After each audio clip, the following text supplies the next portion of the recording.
Literally every time Nintendo's ever had success in the past, they always get cocky and assume that they can just do whatever they want in the next generation, calling all the shots, and we're just gonna blindly go along with it. Well, the success of the Switch, plenty of us are wondering if they're gonna do the same stupid poop next time. And as of right now, the answer's pretty much, kinda. Will it sink the Switch too, or is the above-average sized den finally gonna get away with it once and for all? Well, sit back in your dad's Steiner recliner and allow me, Tim Magazine's Twink of the Year, to give you the cold hard truth.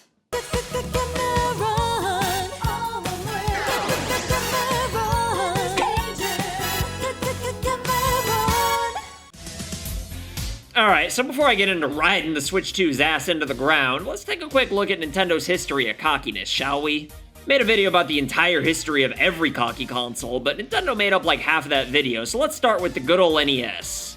This thing friggin' dominated the entire planet with over 90% of the market share at its peak, and it pretty much revived the video game industry in the US. Sadly though, this level of success led to their strict third-party licensing policies, preventing pretty much anybody making NES games from developing software for any rival consoles, aka the Sega Master System. They were also only allowed to make 5 games per year on top of that.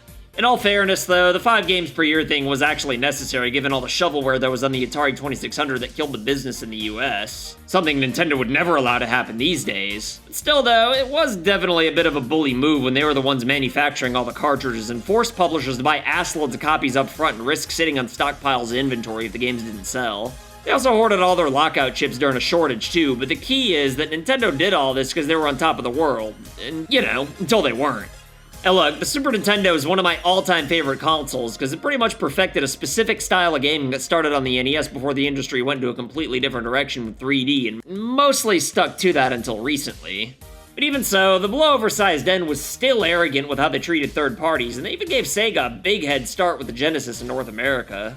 They did still outsell the Genesis, ironically enough because Sega got cocky themselves in a battle that they actually would have won otherwise. But even beyond Sega, Nintendo still partnered with Sony for a CD-based add-on, but then decided to betray him for Philips and allow Sony to go ahead and announce the abandoned partnership, creating their own biggest competitor purely out of spite. Still though, the SNES dominated, which led to the 64 being really cocky as well by opting for more expensive cartridges that help less data right off the bat. With third parties already having been pushed around so much in the years prior, everybody was prioritizing PS1 games at this point. Despite that though, the 64 was still a big success though. I mean, it was teabagged by the PS1, sure, but Nintendo still smoked Sega and made a ton of money, so of course they were going to be cocky when the GameCube came out. Even though the 64 was completely obliterated by the PS1, Nintendo just treated it like it was some kind of a fluke. Beginner's luck. $20 says you can't do it again. Bring it on. So the first order of cockiness when it came to the GameCube was opting for the mini DVDs, which I personally always thought were really cool from day one, but not only did this mean that they couldn't provide DVD playback, which probably sold millions of PS2s, but it also didn't provide very much storage for developers to work with. Not only that, but third parties also had to pay Nintendo $11 per game versus $7 to $9 per game for PS2 and Xbox. And not only that, but a development kit for the GameCube was about triple the price as it was for the PS2. Plus, they didn't exactly do themselves any favors with asinine quotes like, "Nintendo doesn't believe in overwhelming third-party support," before the president himself said it's not a race to see how many, quote, useless developers you could get on your side. Of course, none of this cockiness applies to the software developers who made some of the best games of all time, but sadly, the GameCube did bring Nintendo down to third place behind the Xbox. Thankfully, Nintendo finally being humbled, though, led to the Wii tearing ass around the backyard. And look, I know this console might not be everybody's cup of tea, and it certainly lacked a lot, but damn it, Nintendo didn't take anything for granted here, and I appreciate that. After reclaiming their spot on the top, though, they thought they could never fail again, which led to their biggest home console failure in history with the Wii U. And look, we all know why this thing failed. I mean, there's like 800,000 video essays explaining this in detail, 200,000 of which were made by me, by the way. But to make a short story even shorter, they didn't have anything notable at launch, because I mean, why would they need anything more than a 2D Mario game? It's the sequel to the Wii, damn it! Man, they honestly thought a giant controller with a screen and already outdated hardware was gonna win over PlayStation and Xbox fans. And the same thing happened with the 3DS launching with absolute trash like Steel Diver because the DS was even more successful than the Wii was. Unlike the Wii U though, the 3DS did eventually rebound, even though it didn't come close to the success of the DS, but to be fair, that was partially because the average kid preferred playing on phones and tablets, but Nintendo's cockiness definitely hurt it. Speaking of cocky Nintendo handhelds, I almost completely forgot about the disastrous Virtual Boy. boy. The less said about this, the better, but basically there were no games, everything was in red and black, and your head and neck would hurt if you played it for more than like 20 minutes. But as always though, failure humbles Nintendo, which led to the Switch, which lost some of its cool factor towards the end, sure, but this thing tore ass around the backyard, and I think it's kinda hard to argue that this isn't one of the most notable consoles ever made. And you'd think that with all this history and Nintendo being humbled time and time again, that they would finally learn their lesson, but somehow, some way, they really didn't, at least not as much as they should have anyway. And look, I'm gonna be perfectly upfront. I pre-ordered the Switch too, and I'm sure there's gonna be tons of great games that are gonna make the console worth buying, so I don't regret it yet, at least. But the brass balls of Nintendo, of all companies, to be the first to jump from the already controversial $70 price point for games all the way up to $80, and for Mario Kart, no less? And I know I'm about to drop a really unpopular opinion, I'm sure, but honestly, given how expensive certain games used to cost back in the 90s with much less labor, plus inflation, I do kind of understand some massive 200-hour games filled with side quests and graphics that push the system's hardware being a little more expensive. However, my problem with this is that big-budget, jam-packed $80 3D Mario or Zelda games does not mean that we're gonna get like $40 2D Mario or Zelda games. I mean, let's be real here. I'm sure those games are gonna be at least $60, if not $70. So even with the most optimistic consumer mindset, $80 games are pretty friggin' ridiculous. Not to mention for Mario Kart of all games, which I'm sure is probably gonna get like $180 worth of DLC updates.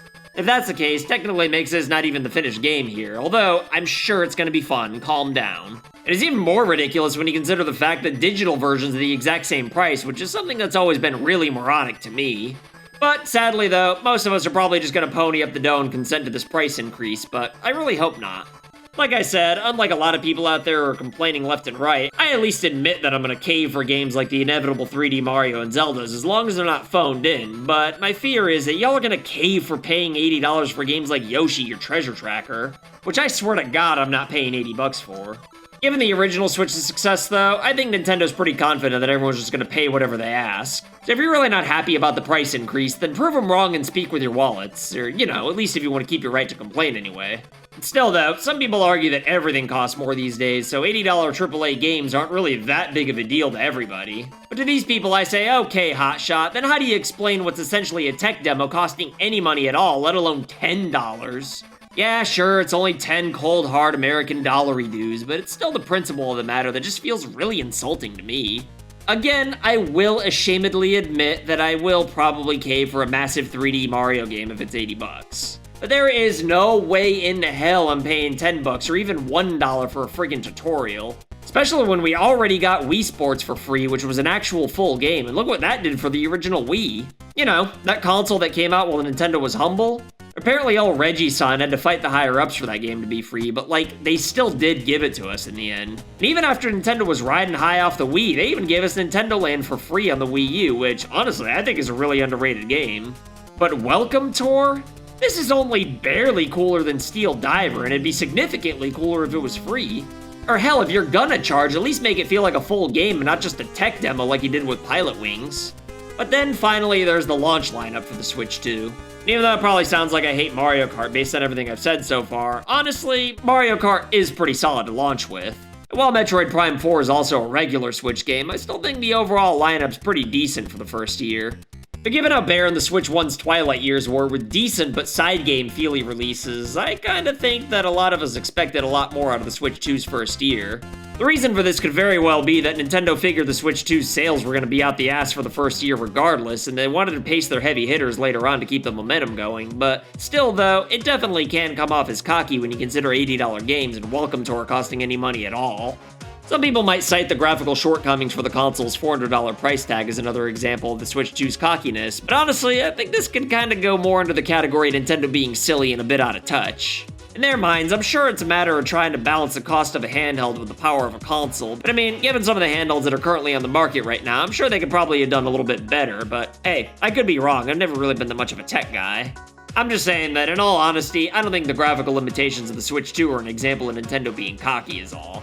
While $80 games, $10 for a tutorial, a $400 price tag with a decent but not phenomenal launch lineup may be early signs of cockiness, I think we're gonna have to wait a little longer to see how far Nintendo's gonna take their cockiness this generation. Personally, I do think they've learned a little bit from the past and want to get cocky, but rather than going completely all out right off the bat, they're gonna ease the cockiness in and see what they can get away with before they push a little further. Remember, Microsoft still never fully recovered to this day after announcing DRM policies right out of the gate for the Xbox One, even though that very thing's slowly becoming more and more normal these days. So basically, right now we're all boiling frogs at Nintendo's mercy with the Switch 2, so if you don't like what they're doing, then stop giving them money, otherwise you're admitting that you're completely okay with it. And hey, if you are okay with whatever said behavior may be, then fine, that's fair. Just own it and realize that you're forfeiting your right to complain is all.